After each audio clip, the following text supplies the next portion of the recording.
मंगलम भगवान वीरो मंगलम गौतमो गणी मंगलम कुंद कुंदार्यो जैन धर्मोस्तु मंगलम सर्वमंगल मांगल्यम सर्वकल्याणकारकम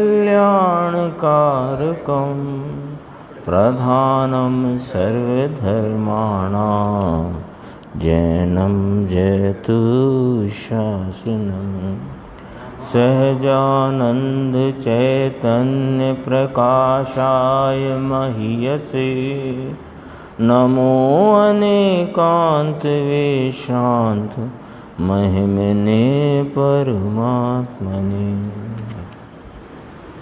पंचास्तिकाय ग्रंथ है और इसके प्रथम जो गाथा है आचार्य कुंद देव द्वारा रचित सूत्र, प्रथम सूत्र, उसके भावार्थ पर गुरुदेव श्री का प्रवचन अपन उसको स्वाध्याय चलती है। 32 नंबर पेज है या हिंदी में। अपना जो कल चल रहा था उससे करीब 2-3 पेज आगे है। जो था ना भूदत्त मस्जिदों वाला प्रकरण कल चलता था, उसके बाद 2 या 3 पेज के आगे चर्चा है। कहते हैं ऐसे रसास्वाद के रसिक जनों के मन को हरती है। परम समरसी भाव के रसिक जीवों को वीतराग समभाव प्रगटा है। ऐसे रसिक जनों को मुदित करती होने से, लो मुदित यानी प्रमोदित, मिल गया उसे उस जाति का प्रमोद होता है। समझ में आया? मधुर है लो।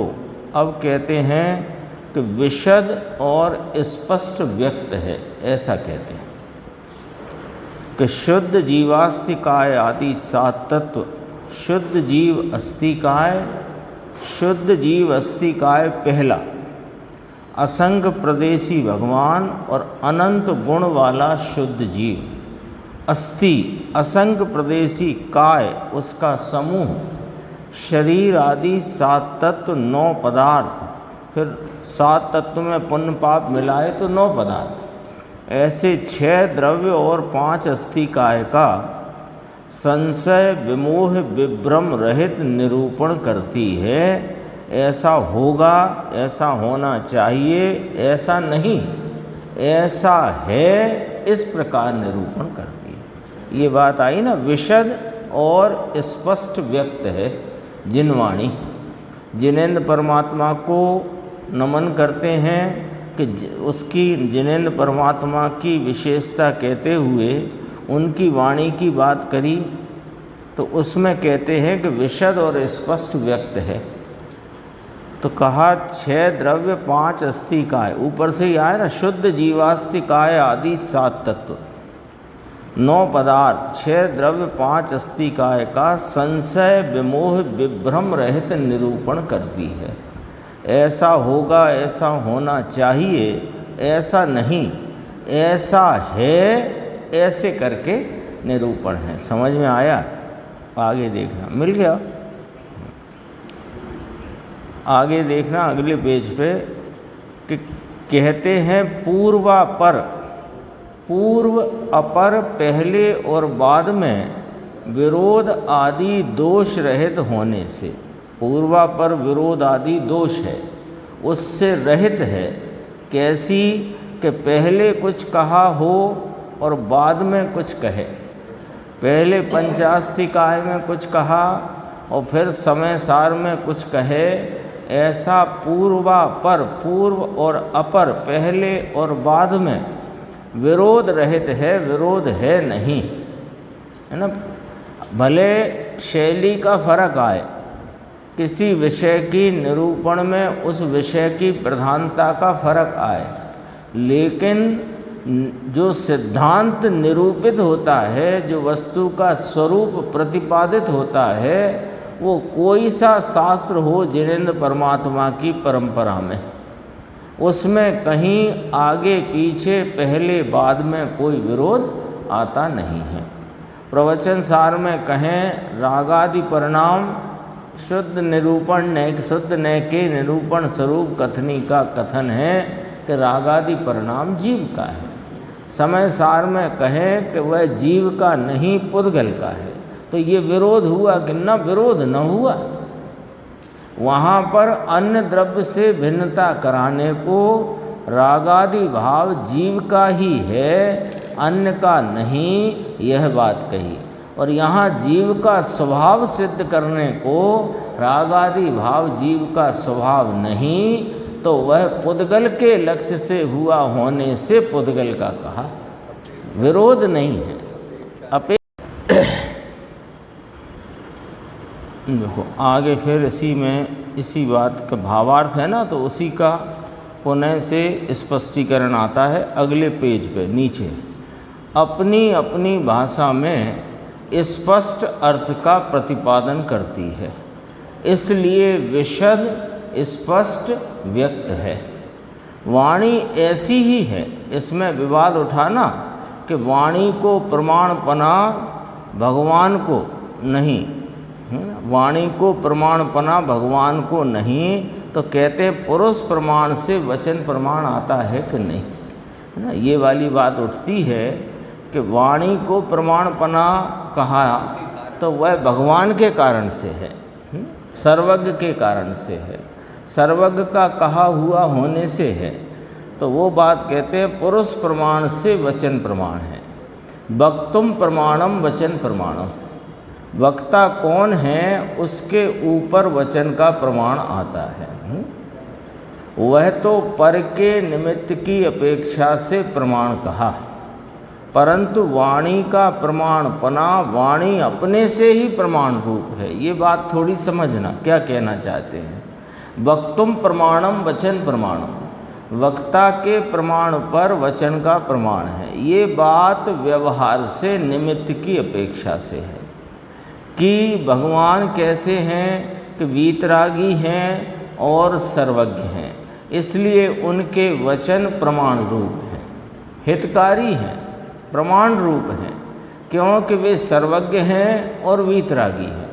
ये निमित्त से कहा, लेकिन वाणी भगवान की नहीं, भगवान की वाणी कहना निमित्त का कथन है।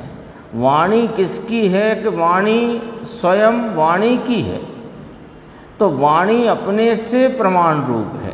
किस प्रकार कि वाणी जो कहती है उस प्रमाण से जैसे वस्तु है वैसे वाणी स्वयं कहती है। वाणी में स्वयं पर पदार्थ कहने की शक्ति है, और वह वाणी अब उसमें निमित्तपना सर्वज्ञ का ही है। ये बात सच्ची है, पर वह निमित्त से सर्वज्ञ की कही गई। वाणी तो वाणी की है, लेकिन वह वाणी जैसी वस्तु है वैसा कहती है। हाँ वैसे वाणी स्वयं कहती है। गजब बात भाई, समझ में आया। आगे इसमें लिया गुरुदेव ने, ये है ना तारण स्वामी, तो वो कहते हैं कि मूर्ति नहीं मानना, क्योंकि उसमें कोई गुण नहीं है, और वाणी में भगवान के सब गुण हैं। जिन वाणी में सब गुण हैं वह सब ज्ञान होता है, वह ज्ञान इसमें आता है। तो कहते हैं भाई जड़ में कहाँ ज्ञान आया था।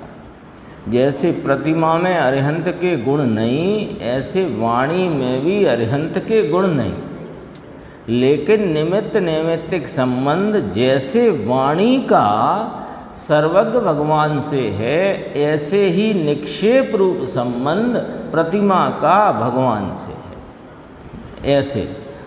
ऐसे उड़ाने की बात नहीं है। तो हाँ, उसको तुम कहते हो कि जड़ देह, तो ये भी अक्षर देह है। जिन वाणी शब्द रूप है वो अक्षर देह है, लेकिन वाणी वह प्रमाणिक है, क्योंकि वह सर्वज्ञ के निमित्त से सब वस्तु के स्वरूप को प्रतिपादित करती हुई वाणी वाणी है। ये गुरुदेव की शैली की विशेषता है। हाँ, जो बात जैसी है उसे सामने वैसी रखते हैं। हाँ, देखो अपन अब आगे बढ़ के देखते हैं। तीसरा बिंदु है, करीब 2-2.5 पेज आगे है। तीसरा, अनंत द्रव्य क्षेत्र काल भाव का जानने वाला अनंत केवल ज्ञान गुण जिन भगवंतों को वर्तता है। परमेश्वर जिन्होंने अनंत द्रव्य अर्थात वस्तु, अनंत क्षेत्र यानी अंत बिना का क्षेत्र, काल अनादि अनंत और भाव अनंत शक्ति आदि जो हैं वो भाव अनंत आदि शक्ति और पर्याय, इन सब को जानने वाला अनंत केवल ज्ञान गुण अर्थात पर्याय, या केवल ज्ञान गुण कहा उसे पर्याय समझना। यहाँ गुण वाला कहना है ना, इसलिए केवल ज्ञान की पर्याय उसे कहा केवल ज्ञान का गुण। तो केवल ज्ञान की पर्याय जिन भगवंतों को वर्तती है, तो गुण वर्तता है, ऐसा है ना, गुण शब्द लिया है तो वर्तता है कहा। और वाणी कहो, पर्याय कहो, वाणी वो केवल ज्ञान की पर्याय कहो तो वर्तती है, ऐसा आएगा। नीचे देखो इसी में, इस प्रकार बुद्धि आदि 7 रिद्धि वाले गणधर योगेंद्रों को वे जिनराज वंदनीय हैं, ऐसा आया था ना। इस प्रकार बुद्धि आदि 7 रिद्धि, बुद्धि आदि 7 रिद्धि नाम लब्धि है, ऐसी प्रकट हुई है। हाँ, तथा मति ज्ञान आदि चतुर्वेद ज्ञान से संपन्न गणधर देव आदि योगींद्रों को भी वे वंदनीय हैं। जिन्हें ऐसे यानी वीतराग, उन्हें भी वे वंदन करने योग्य हैं। उनको कौन वंदन करता है कि सतेंद्र करते हैं, वो तो पहले कही थी बात। योगेंद्र भी यानी गणधर भगवान भी उनको वंदन करते हैं, जिनको बुद्धि आदि 7 लब्धियाँ प्रकट हुई हैं और जिनके 4 प्रकार का ज्ञान मति श्रुत अवधि मन पर्याय चतुर्वेद ज्ञान से जो संपन्न है, यह राग उत्पन्न हो। तो अब जरा ध्यान देना थोड़ी बात पे, ये तो सामान्य बात कही कि ये राग उत्पन्न होता है किनको, गणधर आदि भगवंतों को, 4 ज्ञान के धारी, जिन्हें 7 बुद्धि आदि रिद्धियाँ प्रकट हो गई हैं, ऐसे गणधर देव को जिनेन्द्र परमात्मा के वंदन करने का राग उत्पन्न होता है। किंतु उन्हें भान है ना कि मैं कौन हूँ, कि जैसे प्रभु आप पर्याय में विराजते हो, ऐसा मैं त्रिकाल स्वरूप से विराजता हूँ, वही मैं हूँ। क्योंकि सब में स्वयलक्षी भान वाले की बात ली है ना। भावार्थकार ने तो परमार्थ रसिक जीवों में स्वय भान वाले को लिया। जो परमार्थ रसिक जीवों को मधुर है, मनहर है, ये जो बात आई, इसमें किसको लिया कि जिन्हें अपने स्वरूप का भान है, ऐसे आत्मा के रसिक, उनको लिया। यहाँ इसीलिए गुरुदेव ने कहा सब में स्वयलक्षी भान वाले की बात ली। गणधर परमात्मा को मालूम है कि यह जिनेन्द्र परमात्मा की भक्ति का जो राग उत्पन्न हुआ है, ये मैं नहीं हूँ, ये मेरा स्वरूप नहीं है, तथापि वह राग उत्पन्न होता है और उस समय वे जानते हैं कि मैं तो एक रूप चैतन्य ध्रुव तत्व हूँ। हाँ, अब यह रसिक जनों को 3 बातें आ गई। रसिक जनों को, उनको 2 बातें आई। परमार्थ रसिक जन शब्द आया था ना, तो रसिक जनों को और योगेंद्रों को, दोनों को भान है ना, स्वयं का भान है, लेकिन उनके मन को हरती है ये वाणी, और वे जिनराज का बहुमान वर्तता है। गणधर भगवंतों को भी उनकी वंदन का राग वर्तता है, तो भी आत्मा ज्ञायक स्वरूप की ध्रुव दृष्टि का भान है। दोनों को लेना, परमार्थ के रसिक जन जीव को भी और गणधर आदि योगींद्रों को भी। तो फिर मुमुक्षु ने प्रश्न किया कि सुनने किस लिए गए? जब आपको अपने चैतन्य स्वरूप का भान है तो स्वयं का भान है तो आपको पर का भी भान है, तो स्वयं पर पदार्थों का आपको भान है। अरे एक तरह से तो आप श्रुत केवली ही हो, तो फिर सुनने किस लिए गए?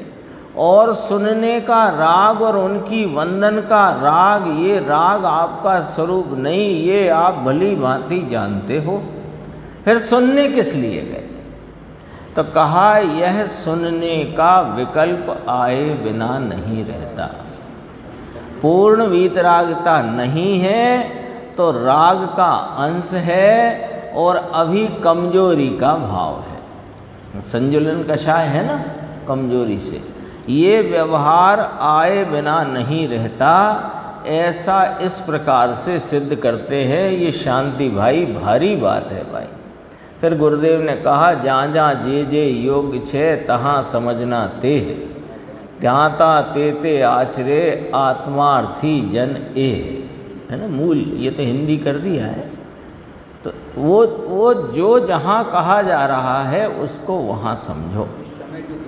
हाँ, अभी तो बहुत दूसरी गाथा में और भी बात आएगी, व्यवहार की बहुत विशेष बात आएगी, लेकिन वो व्यवहार की बात है ये जानते हैं, ये जानते हैं, व्यवहार की बात है ये जानते हैं, और इस प्रकार का भाव आता है ये भी जानते हैं, ये मेरी कमजोरी है ये भी जानते हैं, ये मेरा स्वरूप नहीं है ये भी जानते हैं। आगे बढ़ के देखते हैं चौथा बोल। 5 प्रकार के संसार को जिन भगवंतों ने जीता है, जिन क्यों कहा गया इनको? इन्हें जिन क्यों कहा गया? देखो, उन्हें जिन कहा गया और हमें जैन कहा गया। क्यों?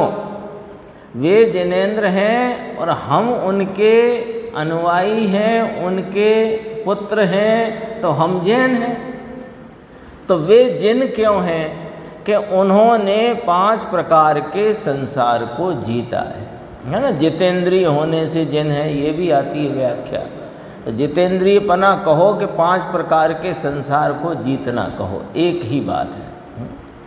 5 प्रकार का संसार यानी द्रव्य, क्षेत्र, काल, भव और भाव परावर्तन। संसार माने परावर्तन। संसरण इति संसार, स्वरूप से संसरित होकर अनेक प्रकार के भावों में, अनेक प्रकार के द्रव्य में, क्षेत्र में, काल में, भव में परावर्तित होना, इसका नाम संसार है। 5 को जीता और वीतराग हुए हैं। 5 ही हैं, थे ना 5 परावर्तन थे ना उनको। कोई वे अनादि से भगवान ही हैं ऐसा नहीं है। वे भी 5 प्रकार के परावर्तनों में परिभ्रमण करते हुए थे, उसका नाश कर दिया। हाँ, वे सब अपने आप ही नष्ट हो गए। उनका नाश करके परमेश्वर ने वीतराग भाव प्रकट किया है। समझ में आया? आया ना। अंतातीत गुणेभ्यो और जित भवेव्य। जित भवेव्या बस अंतिम शब्द है, उन्होंने जीता है। दूसरा कोई कहे हमारे भव नहीं है और मोक्ष है, वे सब खोटे हैं। गुरुदेव के पास आया था एक प्रतापगढ़ राजस्थान से, हम सर्वज्ञ हो गए हैं, हमारी व्यवस्था करो। तो वो तो था दिमाग से चला हुआ, लेकिन जिन्होंने जिनेंद्र परमात्मा के द्वारा कहे गए स्वरूप को नहीं समझा, सब चले हुए ही हैं। ऐसी है बात। देखो, हमारे भव नहीं हैं, हम मोक्ष हैं। मोक्ष है तो क्या करते हो कि सारा विश्व चलाते हैं। आदि अनेक प्रकार की कल्पनाएं जगत में चलती है ना भगवान के नाम पर। आगे देखो अगला 1.5 पे।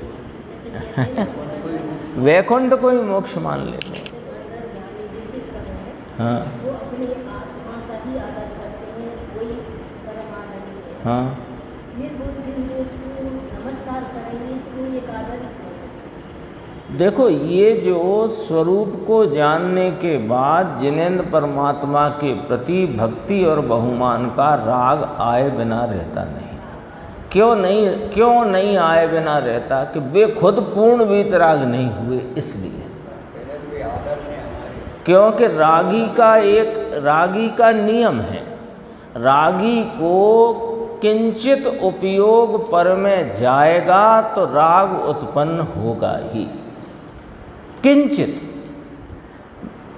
जो पूर्ण वीतरागता को प्राप्त है उनका उपयोग कहीं जाता नहीं, वे अपने उपयोग में लीन रहते हैं और सारा विश्व जानने में आता है।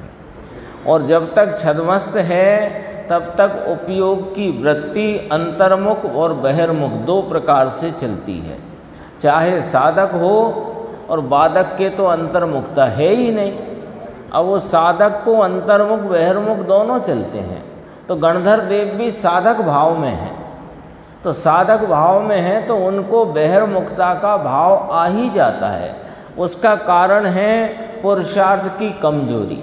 एक तो पुरुषार्थ की कमजोरी के कारण पूर्ण वीतराग भाव प्राप्त नहीं हुआ है अभी।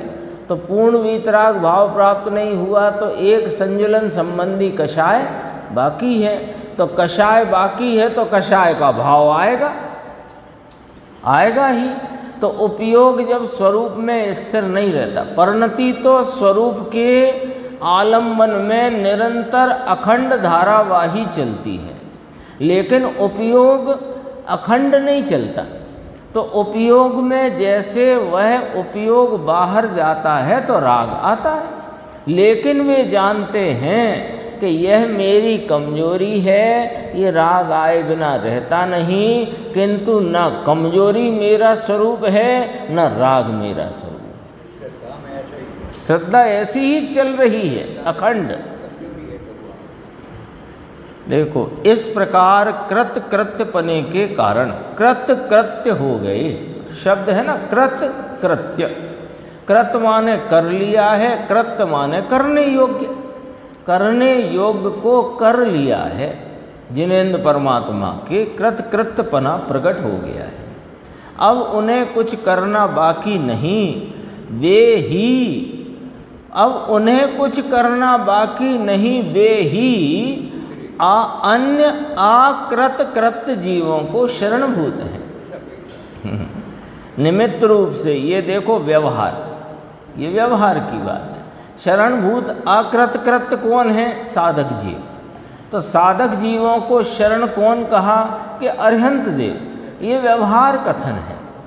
साधक जीवों को भी शरणभूत अपना कारण तत्व, कारण जीव, कारण परमात्मा ही है, लेकिन व्यवहार से निमित्त रूप से जिनेंद्र परमात्मा ही शरण है, ऐसा कहा।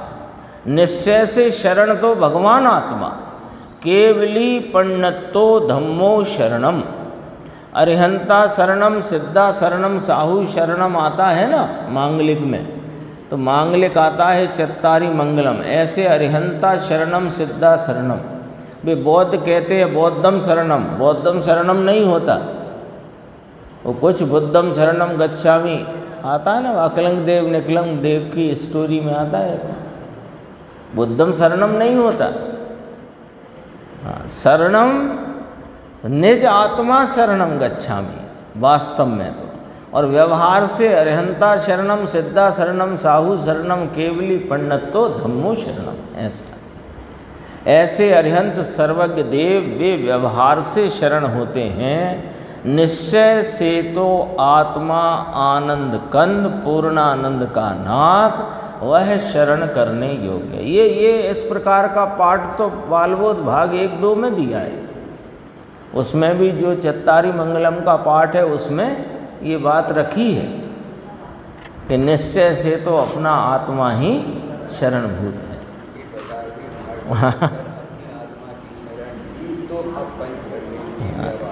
ये सब बात उसमें ली है, परंतु उसे व्यवहार होए तो ऐसा ही व्यवहार होता है जिसने अपनी आत्मा की शरण ली है उसको अभी व्यवहार है। क्यों व्यवहार है? कि अभी राग बाकी है। तो जो राग बाकी है उसका व्यवहार ऐसा ही होगा, अन्य रूप नहीं होता है।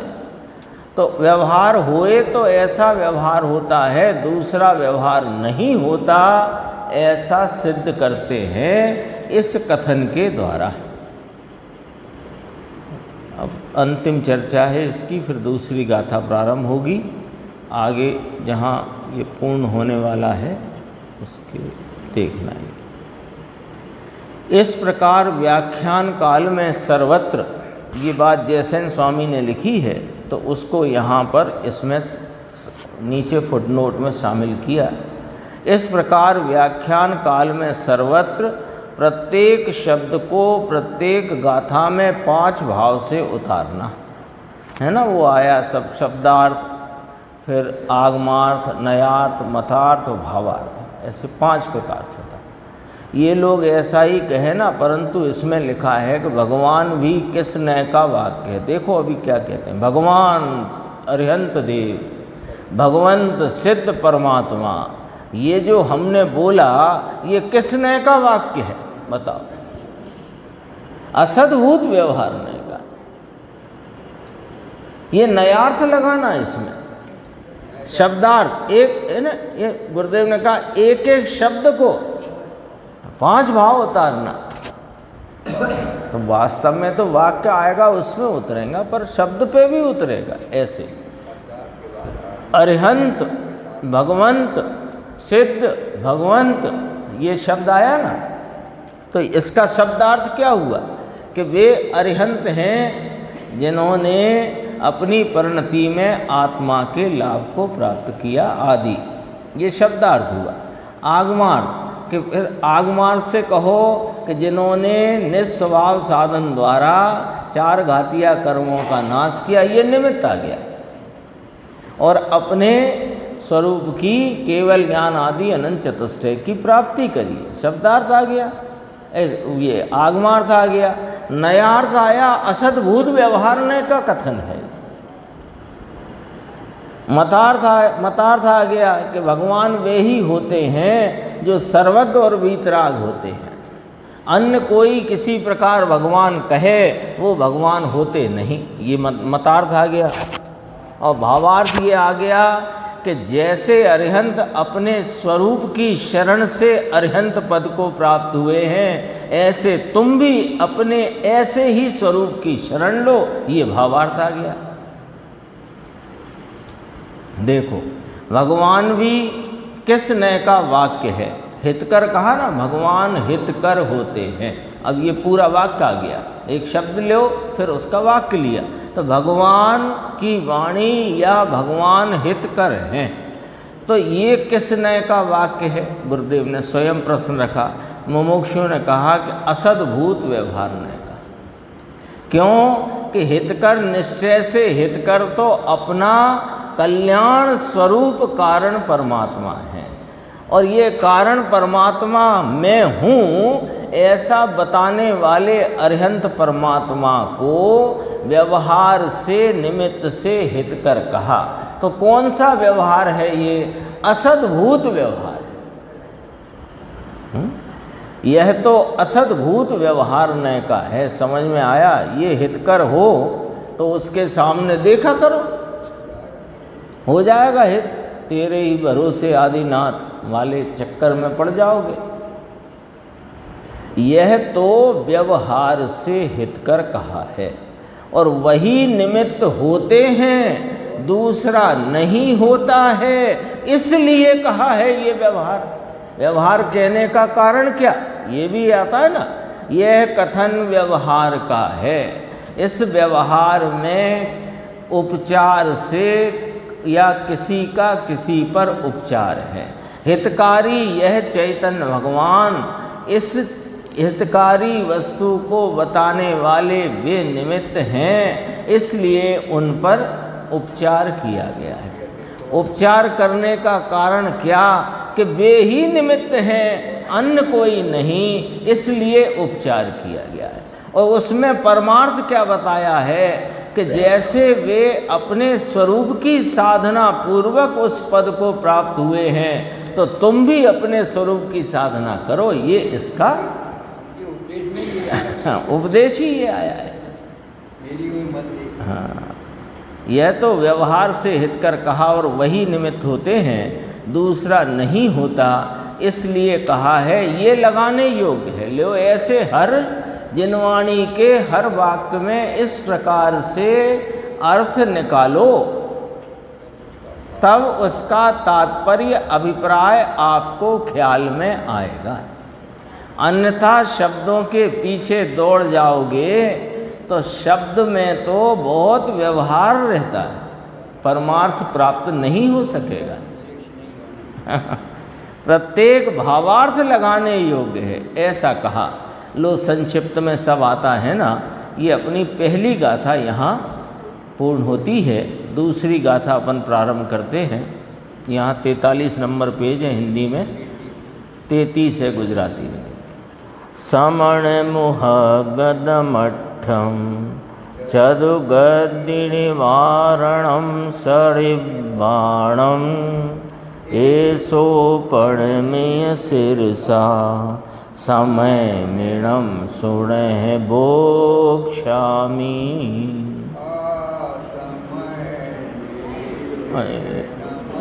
उसमें इसमें हिंदी दिया है।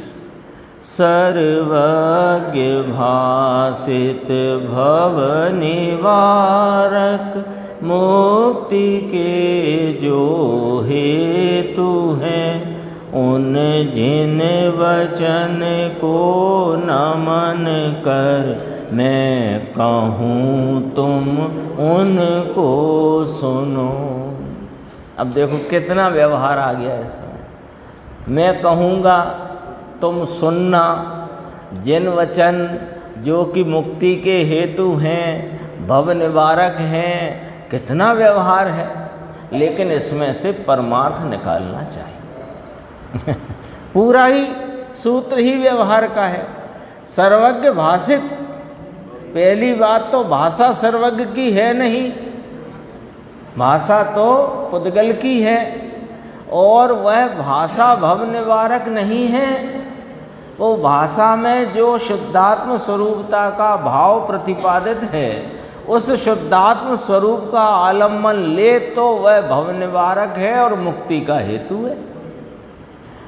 और वे जिन वचन हैं जिनसे भव निवारण होता है, उनको मैं नमन करता हूँ, मैं कहता हूँ, तुम उनको सुनो। सब व्यवहार, लेकिन व्यवहार का भी इस प्रकार ही यहाँ प्रतिपादन है। उसमें से अपने को परमार्थ प्राप्त करना चाहिए। अन्वयार्थ, श्रवण के मुख से निकले हुए, गुरुदेव ने तो शुरू में ही कहा मुख ही नहीं होता उनके, तो यानी मुख होता है। श्रवण यानी महाश्रवण है ये तीर्थंकर परमात्मा। तो मुख होए पर ओंठ हिलते नहीं, कंठ हिलता नहीं, तालू हिलता नहीं, और सर्वांग से, फिर कहा सर्वांग से भी नहीं, उनके अंग से भी नहीं, वो तो वहाँ रहे भाषा भरगना के परमाणु, वे दिव्य धनी रूप पर पहुँचना पड़ेगा ना परमार्थ तक। श्रवण के मुख से निकले हुए अर्थमय, फिर ब्रैकेट में लिखा सर्वज्ञ महामुनि। सर्वज्ञ को भी मुनिराज कहा जाता है ना। अभी यद्यपि वे साध्य भाव को प्राप्त हैं, पर असिद्धत्व उनके अभी रहने से उन्हें कोई अपेक्षा साधक भी कहा जाता है, और साधक कहने से उन्हें मुनि कहा जाता है। साधक की एक व्याख्या आ चुकी है। हाँ, साधयते इति साधु वो आती है, चौथे से 12 तक साधु और चौथे से 14 तक साधु, दो प्रकार आई ना बात। साधक दशा कहाँ से? चौथे से 12 तक साधक दशा, चौथे से 14 तक साधक दशा। ये दो प्रकार कैसे? कि पूर्ण वीतरागता की प्राप्ति रूप साध्य भाव को गिनो तो 12 तक साधक दशा, और सिद्धत्व को साध्य गिनो तो 14वें तक साधक दशा।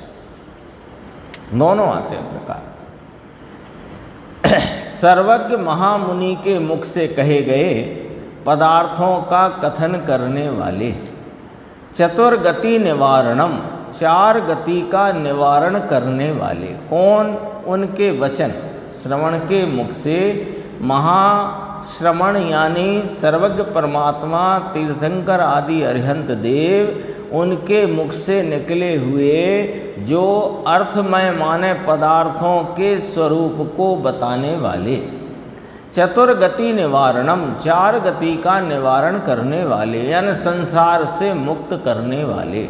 और निर्वाण सहित यानी निर्वाण के कारणभूत ऐसे इस समय को, यहाँ जिनेन्द्र परमात्मा के वचन को समय कहा। समय की व्याख्या समय सार में की, जो पर्णमय भी और क्या 2 बार है, जाने और पर्णमय। जाने एक साथ, जाने और पर्णमय, ये समय सार में समय की व्याख्या। और समय पदार्थ को भी कहा, 6 द्रव्यों को भी समय कहा, यहाँ जिनवाणी को समय कहा। तो इसमें आएगी बात, मैं पंचास्तिकाय रूपी इस समय सार को, इसको समय सार कहा,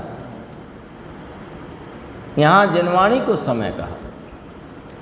ऐसे इस समय को सिरसा नमन करके, सिरसा माने ये ऐसे, हाँ, सिर यानी नतमस्तक होकर नमन करके, एस बक्ष्यामी, मैं उसका कथन करता हूँ। श्रृणुत, वह श्रवण करो। टीका, समय अर्थात आगम, यहाँ आ गया अर्थ, समय अर्थात आगम, उसे प्रणाम करके स्वयं उसका कथन करेंगे। कौन? आचार्य देव कुंद कुंद भगवान।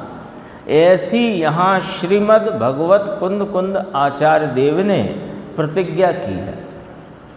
वह समय यानी आगम प्रमाण करने और कथन करने योग्य है। प्रणाम करने में बोलने में भूल गया, प्रणाम करने एवं कथन करने योग्य है, यानी वंदनीय भी है और कहने योग्य है, श्रवण के योग्य है। जगत में कोई शब्द रूप भाषा वंदनीय है तो वह सर्वज्ञ कथित आगम, श्रवण करने योग्य है तो सर्वज्ञ कथित आगम, कथन करने योग्य है तो सर्वज्ञ कथित आगम। ये व्यवहार नहीं मानोगे जानोगे, पर इस व्यवहार को कैसे मानना कि ये व्यवहार है, ऐसे करके। हाँ, कथन के योग्य नहीं, श्रवण के योग्य नहीं, वंदन के योग्य नहीं, ऐसा। वह समय नाम आगम प्रणाम करने एवं कथन करने योग्य है। अब कारण कहते हैं टीकाकार मुनिराज आचार्य, क्योंकि वह आप्त द्वारा उपदिष्ट होने से सफल है। हाँ, वहाँ उसका आप्त द्वारा उपदिष्ट पना इसलिए है, आगे आप्त की अपन नीचे व्याख्या देखते हैं। आप्त का शाब्दिक अर्थ भी आएगा और भाव अर्थ क्या है वो भी आएगा। विश्वास पात्र, प्रमाणभूत, यथार्थ वक्ता, उसे कहा आप्त। आप्त कौन है? कि जो जिन पर विश्वास किया जा सके, यहाँ उस शब्द से देखना, और जो प्रमाणभूत हैं और यथार्थ वक्ता है।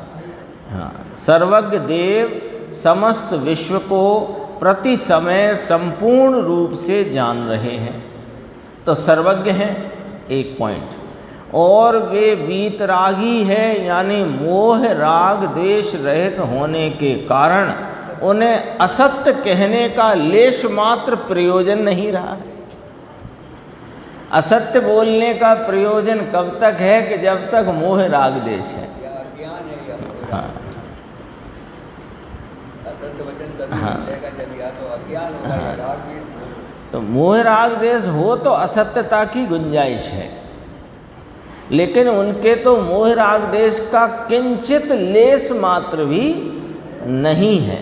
इसलिए असत्य कहने का लेश मात्र प्रयोजन नहीं रहा। इसलिए वीतराग सर्वज्ञ देव सचमुच आप्त है। ऐसे आप्त द्वारा आगम उपदिष्ट होने से, उपदेश किया गया होने से वह आगम सफल है। अब वहाँ कहा आगे इसके कि आप्त द्वारा उपदिष्टपना इसलिए है कि जिससे वह श्रवण के मुख से निकला हुआ अर्थमय है। देखो, श्रवण के मुख से निकला हुआ अर्थमय, इतनी बात है। जिनवाणी जिन वाणी है ना, तो जिन के द्वारा निकली हुई है और वाणी काय के लिए निकली है, क्या लेकर निकली है कि जगत के पदार्थों के स्वरूप को बताने वाली। ये अर्थमय का अर्थ हुआ। अर्थमय माने क्या कि वह जगत के पदार्थों का स्वरूप बताने वाली है। इसलिए दो शब्द लिए। देखो, टीकाकार आचार्य अमृत चंद्र देव कहते हैं श्रवण के मुख से निकला हुआ अर्थमय है ना, इसलिए वह आप्त के मुख से निकली है, प्रमाणभूत है और यथार्थ है। श्रवण अर्थात महाश्रवण, महाश्रवण यानी सर्वज्ञ वीतराग देव, और अर्थ यानी अनेक शब्दों के संबंध से कहा जाने वाला वस्तु रूप से एक ऐसा पदार्थ है ना। शब्दों के संबंध से, शब्दों के निमित्त से कहा जाने वाला वस्तु का स्वरूप, अपन इसको ऐसे भी समझ सकते हैं। पुनश्च उसकी यानी समय की यानी आगम की सफलता इसलिए है कि जिससे वह समय नाम आगम।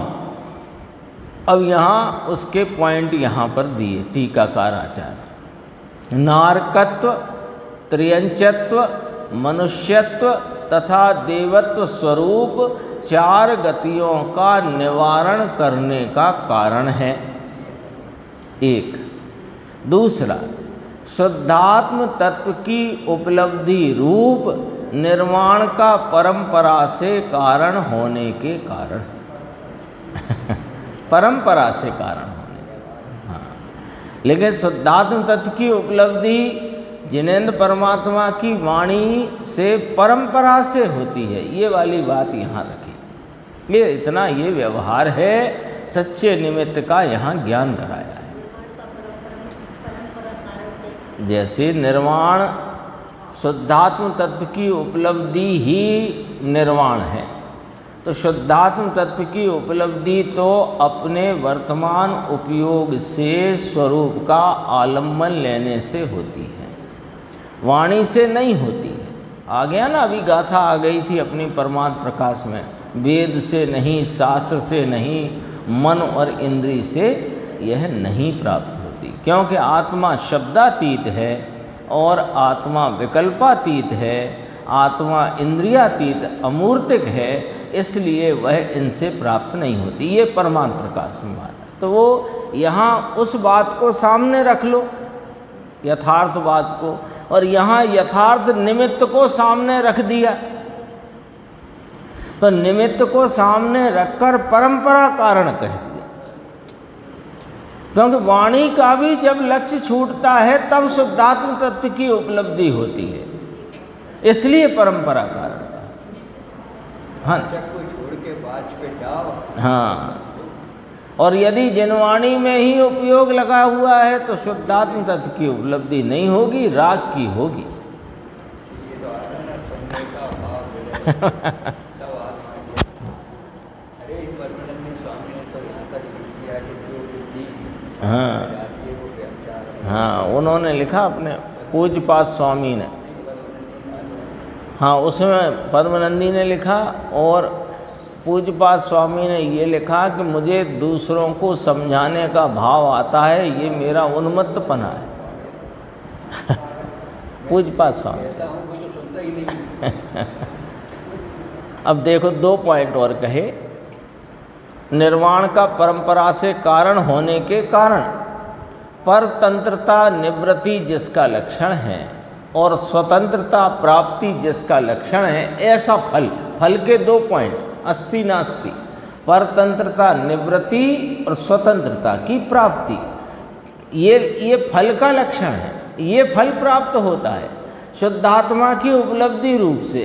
शुद्धात्मा की उपलब्धि में ये जिनवाणी निर्वाण की परंपरा से कारण है और 4 गतियों के निवारण करने का कारण है, ऐसा निमित्त यहाँ पर स्थापित किया।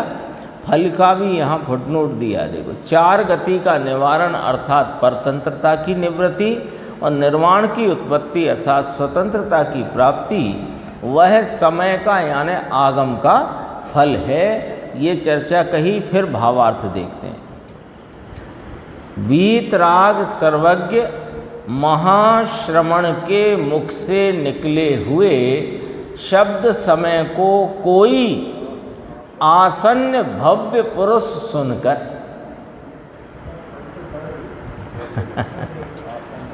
आसन्न भव्य पुरुष सुनकर उस शब्द समय के वाच्य भूत पंचास्तिकाय स्वरूप अर्थ समय को जानता है। क्या गजब का भावार्थ भरा है, देखो तो सही, बहुत भावार्थ बहुत भावपूर्ण है। वीतराग सर्वज्ञ महाश्रमण के मुख से निकले हुए शब्द समय नाम आगम है ना, उसमें क्या कहा गया है कि पंचास्तिकाय का स्वरूप कहा गया। 5 अस्तिकाय कहने में ही सब आ जाता है। 5 अस्तिकाय, 6 द्रव्य, 7 तत्व, 9 पदार्थ, सब आ जाता है उसमें, पूरा सिलेबस है, पूरा सिलेबस जिनेंद्र परमात्मा के कहे हुए आगम का। तो कहते हैं कोई आसन्न भव्य पुरुष सुनकर, अब कौन सुने इसको, अब पॉइंट ये पकड़ना, कौन सुनता है इसको, कि जो आसन्न भव्य है वो सुनता है, और जो अभी जिसकी भव्यता पकी नहीं है, अभी दूरपना हो उसके भव्य रूपता में, तो वह अनसुनी करता है, वो नहीं सुनता है। काने पढ़ी लेकिन कान में पढ़ने पर भी उसने सुनी नहीं। आसन्न भव्य पुरुष सुनकर, कल एक प्रवचन सुन रहे थे गुरुदेव का, परमात्म प्रकाश का है, 35वां या 36वां, उसमें भव्य भव्य के 3 अर्थ किए, याद आ गए तो बता ही देते हैं। भव्य अभव्य के 3 अर्थ आए, देखो कैसे आए कि भव्य माने जो मुक्ति के योग्य जीव हैं उन्हें भव्य कहा, जो मुक्ति के योग्य नहीं वो अभव्य कहा, एक अर्थ। दूसरा कि जो भविष्य की पर्यायें होने योग्य हैं उन्हें भव्य कहा, और भूत की पर्याय अब नहीं होंगी उन्हें अभव्य कहा। देखो भव्य है ना, भव्य माने होने योग्य और अभव्य माने नहीं होने योग्य। तो जो भविष्य की पर्यायें होने योग्य हैं वे सब पर्यायें यथा समय होंगी, ये उनकी भव्यता है, और जो भूतकाल की पर्यायें बीत चुकी वे अब नहीं होंगी, ये अभव्य है। 2 अर्थ हुए। तीसरा कि यह आत्मा चैतन्य परमात्मा शुद्ध चैतन्य निरंजन स्वरूप, ये राग रूप नई परिणमता, वीतराग रूप परिणमना ये भव्य है, और राग रूप परिणमना इसको अभव्य है।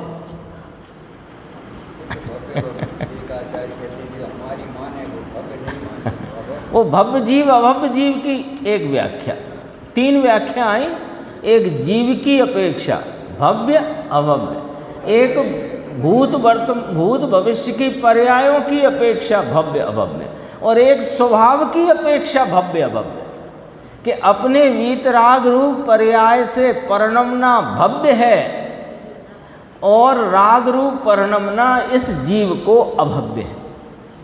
ये जीव राग रूप परिणम सकता नहीं, इसको अभव्यता है उसकी स्वभाव की अपेक्षा से।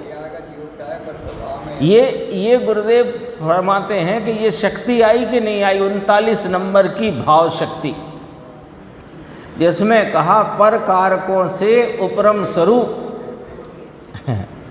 पर कारकों से यानी रागादि के कारकों से उपरम स्वरूप परिणमने की भाव शक्ति। तो इसमें स्वभाव रूप भवन हो ऐसी भव्यता और विभाव रूप नई परिणमन हो ऐसी अभव्यता, और भाव शक्ति और अभाव शक्ति वो 33-34 उसमें आया कि जो पर्याय होनी है भाव शक्ति से वे होती हैं, और जो हो गई है वो उसका अभाव है, वो नहीं होती है, उसमें से अभाव में निकाला।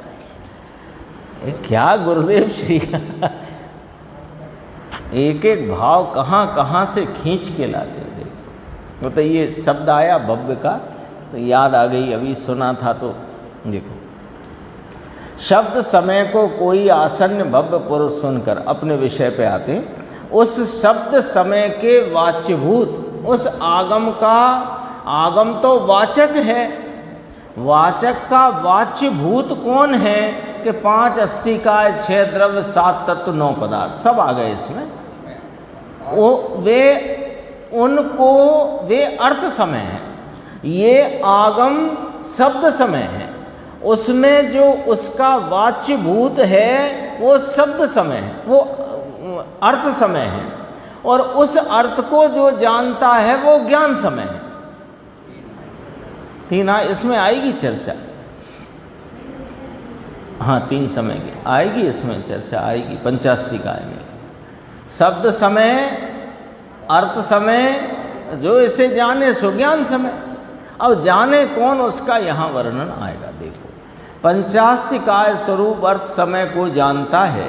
अब सबको जानकर क्या जानना है, अब वो वाली बात। और उसमें आ जाने वाले शुद्ध जीवास्तिकाय स्वरूप अर्थ में यानी पदार्थ में वीत राग निर्विकल्प समाधि द्वारा स्थित रहकर, ये मोक्ष मार्ग आ गया, मोक्ष का कारणभूत आ गया शुद्ध जीवास्तिकाय, मोक्ष का कारणभूत शुद्ध जीवास्तिकाय। उसमें किस प्रकार प्रवर्तन करना कि वीतराग निर्विकल्प समाधि द्वारा स्थित रहना। ये शुद्ध जीवास्तिकाय का स्वरूप किसने कहा कि शब्द समय ने। शब्द समय किसके मुख से निकला कि वीतराग सर्वज्ञ महाश्रमण के मुख से निकला। अब कहते हैं 4 गति का निवारण करके, निर्वाण प्राप्त करके, स्वयं आत्म उत्पन्न अनाकुलता लक्षण अनंत सुख को प्राप्त करता है। इस कारण से द्रव्य आगम रूप शब्द समय नमस्कार करने के योग्य है तथा व्याख्या करने के योग्य है। इसलिए मैं व्याख्या करूंगा, ऐसा आचार्य कुंद भगवान ने कहा। थोड़ा सा देख लेते हैं। देखो ये तो शुरू हुआ ना प्रवचन, उसका दूसरा पैराग्राफ। इस समय पंचास्तिकाय रूपी समय सार को सुन। अब सुनने में भी उसे लाभ नहीं है और कहते हैं सुन। ये गुरुदेव की शैली है, दोनों पहलू ऐसे सामने कर देते हैं। सुनने से तुझे आत्मा नहीं मिलेगा, फिर भी कहते हैं सुन।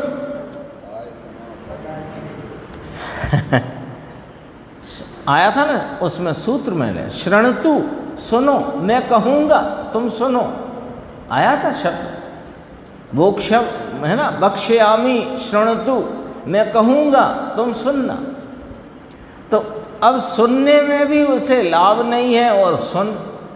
अरे सुनना, इसका अर्थ क्या, को उसकी योग्यता हो तब उस प्रकार का सुनने का विकल्प और ज्ञान का उघाड़ ऐसा होता ही है जिसको इस शुद्धात्म स्वरूप की प्राप्ति होने की योग्यता पक रही है उसको इस जिनागम का, इस शब्द समय का सुनने का विकल्प और उस संबंधी उसके वाच्यभूत भाव के जानने रूपता का ज्ञान का उघाड़ ऐसा होता ही है।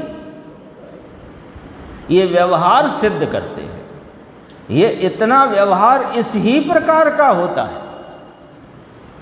जो शुद्धात्मा की शरण लेकर अपनी परिणति में शुद्धात्मा के अनंत गुणों के निर्मल भाव का वेदन और प्रतीति का भाव जिसको जगने वाला है या जागा है, उसको कोई देश दुनिया की बातें सुनने का विकल्प नहीं होता है। उसको ये शब्द समय रूपी जिनेंद्र परमात्मा के मुख से उद्भूत ऐसा जो पंचास्तिकाय आदि का स्वरूप वही सुनने का विकल्प होता है और उसके उस समय ज्ञान के उघाड़ की योग्यता भी ऐसी होती है कि वह उसके स्वरूप को जानता है। यही व्यवहार है। ये व्यवहार का भी नियम है। व्यवहार भी बेनियम नहीं होता। इसलिए तो इसे व्यवहार के उपचार किया। यूं ही हर किसी पे थोड़े उपचार कर दोगे। कौन कर देगा? आप कहीं आने जाने की बात चले तो आप साइकिल पे करो उपचार, मोटरसाइकिल पे करो, कार पे करो, ट्रेन पे करो, एरोप्लेन पे करो। टेबल पे तो कोई उपचार नहीं करता। काय से आए? टेबल से आए। ऐसा कोई उपचार करता है? ये तो उपचार करने लायक नहीं।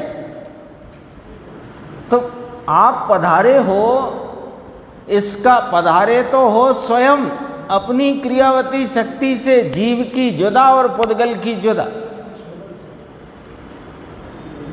लेकिन वहां यदि उपचार करोगे तो एरोप्लेन पे करो, साइकिल पे करो, बैलगाड़ी पे करो, ऐसे पे तो किया जा सकता है, लेकिन टेबल पे कुर्सी पे तो नहीं किया जा सकता। ऐसे ही जिस जीव ने अपने शुद्धात्मा की शरण ली है और अपनी परिणति में जो शुद्ध भाव प्राप्त किया है, इसका यदि उपचार करना हो तो अखबार पे तो नहीं किया जा सकता। वो तो जिनवाणी पे ही किया जा सकता है। ये ऐसा व्यवहार का भी स्वरूप नियम वाला है, ऐसा नहीं है अनाप शनाप। ये व्यवहार सिद्ध करते हैं, अरे रे भारी बात। और बोक्शामी ऐसा कहते हैं। एक तो कहा सुनो और अब कहते हैं मैं कहता हूं। वाणी कहती है ऐसा कहा है क्या? अरे उन्होंने तो कह दिया कुंद आचार्य देव ने, मैं कहता हूं। तुम तो चैतन्य आत्मा हो।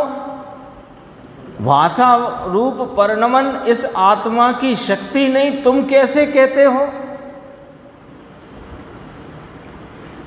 वाणी कहती है ऐसा कहा है क्या? अरे व्यवहार से फिर क्या दूसरी भाषा आए? ये व्यवहार आएगा। मैं कहता हूं, अभी आया ना, महाश्रमण के मुख से निकले हुए शब्द वे आगम हैं। तो महाश्रमण के एक तो मुख से नहीं निकलते और दूसरे चलो मुख की कह दी तो उनकी आत्मा से नहीं निकलते, उनके आत्मा के असंख्यात प्रदेशों से नहीं निकलते, अरे उनके शरीर से नहीं निकलते। चलो वो तो वहां रहे हुए भाषा वर्णा के परमाणु उस भाषा रूप से परिणमित होते हैं। असलियत भी जानो और व्यवहार क्या कहाँ पर है वो भी जानो। हाँ, अरे भाषा का तो इसी ग्रंथ में आगे वर्णन आएगा कि शब्द नाम का कोई गुण नहीं इस आत्मा में, ना पुद्गल में। आत्मा में तो नहीं, पुद्गल में भी नहीं। देखो, मैं इस समय सार यानी 85, ये भी समय सार कहलाया। समय क्यों कहलाया? क्योंकि आगम में जो 5 अस्तिकाय 6 द्रव्य 7 तत्व 9 पदार्थ का वर्णन आया, उसे मैं कहता हूं बेसमय है। तो समय सार कहलाया। मैं इस समय सार पंचास्तिकाय को कहूँगा, कहूँगा कहा तो वहाँ वो पकड़े। देखो आत्मा से वाणी कही जा सकती है या नहीं, आचार्य कहते हैं, परंतु क्या कहते हैं, किस नय का वचन है? ये शब्द असद्भूत व्यवहार नय का वचन है। असद्भूत असद्भूत व्यवहार नय का वचन है। कौन सा? मैं समय सार कहूँगा, मैं पंचास्तिकाय को कहूँगा, मैं जिनेन्द्र परमात्मा के आगम के मैं आए हुए पदार्थों का स्वरूप कहूँगा। ये असद्भूत व्यवहार नय का वचन है। गजब बात भाई, विवाद विवाद, अरे जहाँ वहाँ क्या हो। व्यवहार को व्यवहार रीति से नहीं जानते और निश्चय को निश्चय रीति से स्वीकारते नहीं, तो विवाद के सिवाय फिर तुम्हारे पास रहा क्या? क्योंकि तुम तो ये चाहते हो कि हम जिस रास्ते चल रहे हैं या चलना चाहते हैं वही बात जिनवाणी में से निकले या निकालो। तो तुम तो भाई साहब अनादि से मिथ्यात्व के रास्ते पर और संसार के परिभ्रमण में चल रहे हो, और ये बात इसमें से कैसे तो निकले और कैसे तो निकाले, वो बात ही नहीं ना जिनवाणी में। और तुम चाहते हो कि हम जिस रास्ते चल रहे हैं ये सही है, ऐसा इसमें से निकले और निकालो। नहीं तो तुमने दिगंबर परंपरा को तोड़ दिया और यों कर दिया और यों कर दिया और ऐसा कर दिया और संक्रमण फैला दिया, अनेक बातें करो, ये कोई बात करने जैसी नहीं। जो है वो निकलेगा जिनवाणी। गजब बात भाई, विवाद विवाद, अरे जहाँ वहाँ कहाँ हो क्या हो। पंडितों को जान पने का अभिमान, त्यागियों को व्रत का अभिमान, और वाणी दरकार पड़ी। वाणी में सच्चाई क्या है इसकी कोई दरकार करते नहीं, ये पड़ी रही एक तरफ। गजब बात है। आगे अपन